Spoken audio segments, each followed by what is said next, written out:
Hello，大家好，欢迎回到我的频道。我呢是 Big Joe，是 Google 的现在的一个产品经理。那如果你是第一次来到我这个频道的话呢，我们这个频道是关于产品经理、个人成长和职业发展这样的一些相关话题。如果有兴趣的话，请记得订阅我们的频道，并且打开我们的小铃铛推送哟。那有很多的小伙伴在找产品经理的工作的过程中呢，经常向我请教，就问我说，那我们在美国找产品经理方面的工作，简历应该怎么写呢？那今天呢，我就来跟大家分享几个在产品经理的这样一个找工作的过程中，简历上的几个要点。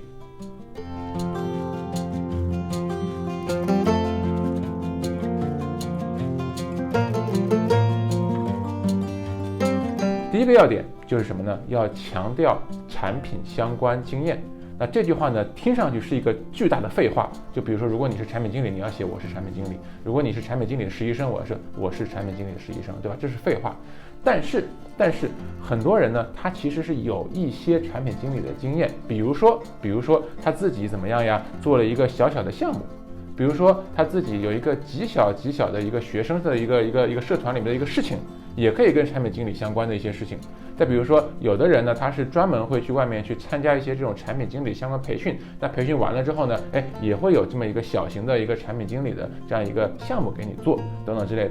这些事情呢，都全要在上面写。只要跟产品经理有点关系的，不一定是必须是产品经理的这样的这个名头，也不一定是什么产品经理实习生，只要是跟产品经理有关系的，你的工作方面的这样的一些具体的事情，你都一定要强调，尽量强调产品经理相关经验。而这个地方我稍微插播一点啊，就是很多朋友，特别是一些工作经验不长，比如说学生朋友，他会有一种感觉，就是说，我这个不过是在一个课程上的一个项目，我这个不过是一个这么小的一件事情，我跟朋友一起，对吧，做了几天或者是几个礼拜的小事儿，好像不值得写。我跟你说，值得写，因为我是从你这个阶段过来的。当年我也有这种感受，就是我去写简历的时候，我非常的郁闷，我怎么没有什么可以写的呢？但是后来我跟别人聊，别人说，你这个可以写啊，你这个项目可以写啊，你这个自己做了点好玩的小东西可以写啊，都可以写。不要担心自己东西小，不要担心觉得自己拿不出手。因为什么呢？因为如果你是一个学生，跟你竞争这种初级职位的人，他们也不是什么老手，也不是什么10年经验的产品总监，他们跟你一样，你的竞争对手也没什么可写的。所以呢，你不要担心你的东西什么样呀，质量不高或者规模不大，什么影响不大，没关系，有什么就写什么。这第一点，怎么样呀？强调产品经验，哪怕是怎么样呀，只是一个项目，哪怕只是在这工作中，你替你们产品经理怎么样呀，扛了一些事情，这些都要写，只要跟产品有关系的，怎么样呀，都写进去。这第一点。第二点就是，如果你是有产品经理经验的人，比如说你已经工作了，比如说3年的产品经理，这个时候你想换工作，那你要再想，我是一个产品经理，我做了什么。一个常见的错误是什么呢？就是把这个东西写得像个 job description， 像个 JD， 就是说，我怎么样？我写 PRD， 我领导了 cross functional 的会议，我怎么样呀？我 set 了我们团队的怎么样 vision 等等之类的。这个写的呢，你去看那个职位的描述 job description， 对吧？他就是这么写的啊。这个人需要写 PRD， 这个人需要有这个跨部门的合作能力等等之类的。你如果写成那样呢，就对你来说你没有任何的一个特色在这个地方。你一定要写什么呢？你要写你具体做了什么，以及你在这个过程中具体有什么 insight。这个你要写的非常具体，跟你的项目要相关。最后很重要的，要写结果，就要写你这个项目最后，是对销售有影响啊，是对这个用户的这个数量有影响啊，是对这个用户的体验啊，这个用户对你的这个反馈啊，有什么样的一些变化呀？要写结果，写具体。不要写成像一个怎么样，像个 JD， 不要写你做了什么，而是想写，我这个做的事情有什么特点，以及这个结果是怎么样好。这个呢，是如果你有经验的话呢，这点非常重要。第三个呢是如果你有创业的经验，非常值得写。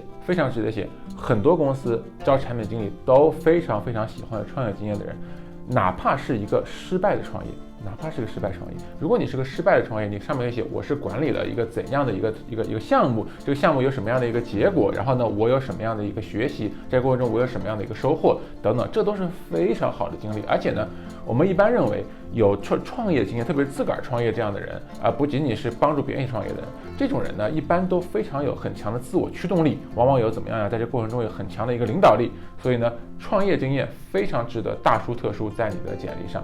哪怕是你学生时代的一个创业，或者是呢你在工作之余的一个小小的一个 part time 的一个创业，或者说你是建立了一个非盈利的一个组织等等都没有关系，只要是跟创业创立新事情有关系的，我觉得非常值得写在简历上，要详细写。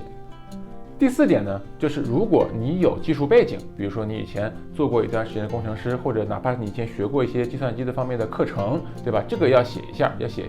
现在呢，很多的产品经理职位并不要求你一定有怎么样呀技术背景，但是呢，你描述一下你的技术背景呢，一般是有一点加分的，所以的话呢，实际上是非常值得写的啊。你可以稍微写的具体一点，比如说你当年，比如说你大学学计算机的，好，那你虽然最近可以没有做计算机了，但是你想当年你大概学的什么方向啊？是网络，是数据库，还是这个体系结构等等？你还是要稍微讲一讲你大概做了什么事情，让人觉得你这个人还是有一定的技术基础和技术背景，这个呢也是很有用的。